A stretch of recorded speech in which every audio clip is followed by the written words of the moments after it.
Thank you, Mr. Speaker. Mr. Speaker, I wish to support the petition. And even in doing so, Mr. Speaker, I want to regret that the Law Society of Kenya that should have actually spearheaded this is currently in disarray. And I want to call on my brother, Nelson Harvey, to stay at least more focused, seek reconciliation with the Secretariat, because what is going on in the Law Society has gone too long, and it's actually an embarrassment to us as lawyers. So I would actually want to call them, both the two factions, to put aside their pride and seek reconciliation for the purposes of lawyers and the country as a whole. But having said that, Mr. Speaker, regional integration is the way to go. And when we enhance the regional integration in our Eastern African bloc, it makes us more competitive vis-a-vis other blocs. Mr. Speaker, indeed, actually, if you looked at the BBI, one of the issues that was raised was the issue of regional integration.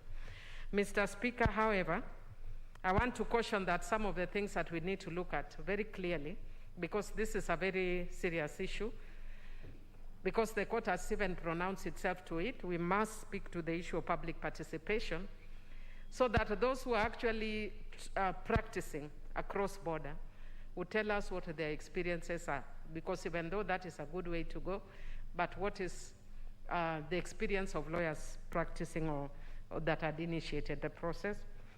Mr. Speaker, also the issue of reciprocity. That as much as I've had one of the members saying that I think it's your Speaker brother, Honorable Chris, who is saying that we may allow them even though they may not allow us. I think that's not the way to go. We need to start, even if it is an imbalanced